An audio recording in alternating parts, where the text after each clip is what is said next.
I'm Ross, welcome back to the channel. I like Vario, and this one might be a new one here, so I'm going to consider this a hands-on as opposed to a full review just yet. But I like this Vario chronograph. I'm actually wearing it right now, but it's a little busy. I mean, let me know what you think, but we're going to have to get a bird's eye view and check it out. There's a lot going on with this watch. Let's get the specs out of the way first. I'll post them up there for you for your convenience, and then we'll get into how she wears and stuff so that you get an idea.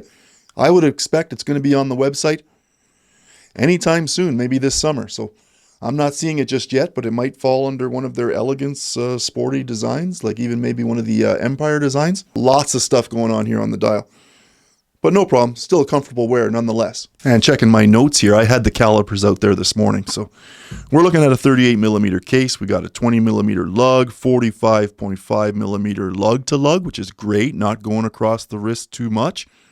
You know what? It's probably going to wear closer to like that true 38. Pretty sleek and slender there. On the wrist, the profile looks good. Hopefully the images will show you that. On my 7¼ inch wrist, we're looking at 10.9mm height. And an overall package weight here for the full bracelet and case system of 61 grams. Now that is a lightweight watch that you probably could get away with for an everyday wear, or at least an all-day wear when you do decide to put it on the wrist. A Singapore designed case back and a sapphire crystal round out on the top.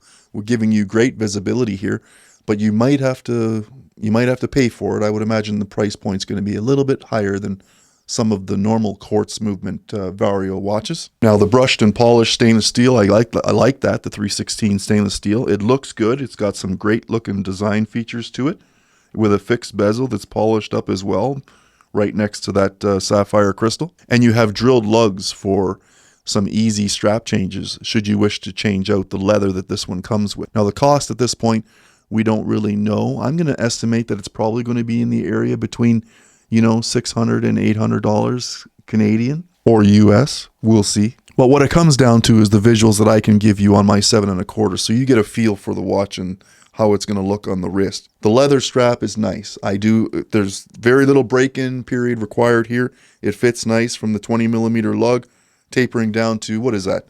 I think it was 15.5. Yep, 15.5 millimeters. A good sporty look as well when you've got the nice accent stitching all the way down. And you have that signed Vario pin and buckle closure with 2 leather keepers or supports. Now, one thing I've noticed with several Vario watches is their straps are usually a little short, so I have only 1-2 holes left. If you're getting upwards of 8-inch wrists, you could be running out of space there, so just be mindful of that.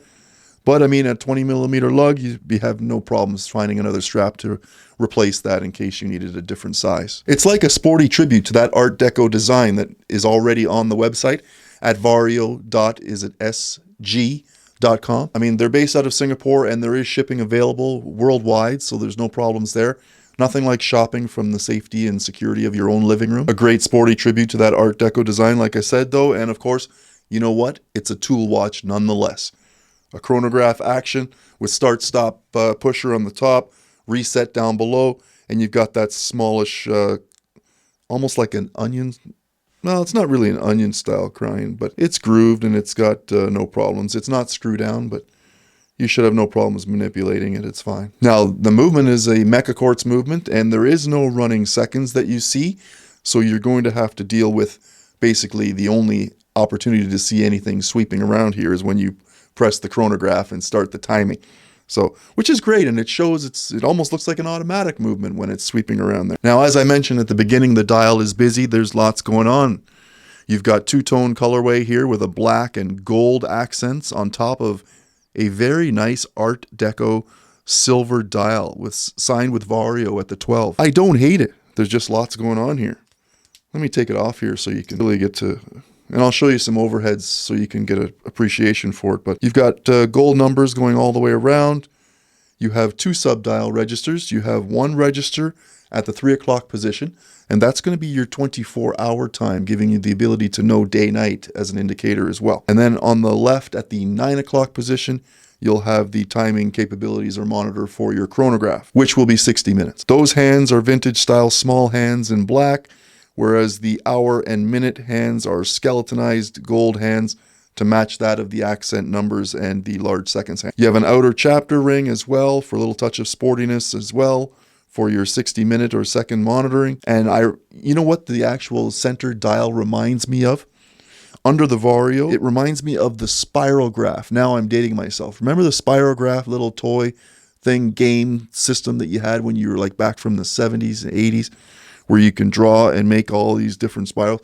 That's what it reminds me of. It takes me right back to when I was a kid. But overall, the work that they've done with the polished and brushed steel, especially across the sides, and then blending it into the polish that goes on top, yeah, it pops. It might be a little bit blingy for you, but I think at the end of the day, it still works. Just lots going on in the dial. I remember when I showed the watch to my buddy Steve, I'm like, Steve, what do you think? He's like, wow, kind of looks like they're trying too hard. You know, like a $250 watch is being sold for about $500 or $600. I'm like, well, you know what? I don't know what the price is just yet, but with that Mecca-QUARTZ movement in there, it's probably pretty reliable, I would think. And hopefully I'm accurate with my price range. We'll see. We'll see. What did I say? Between $600 and $800 Canadian? Anyway, it is a comfortable wear. That's what's important, is how it's going to wear on your wrist and how it looks for you. Very Art Deco-y. If you're into that type of thing, this one's right up your alley. Go to the website and check them out when it gets there. I haven't seen it yet, but when it gets there. I'm guessing it's being released this summer. Check out the website at vario.sg.com. I'm Ross. Thanks for coming to the channel. I appreciate all the support. I think that's my time for today. Do all the fancy things for the algorithm, and we're going to see you on the next one.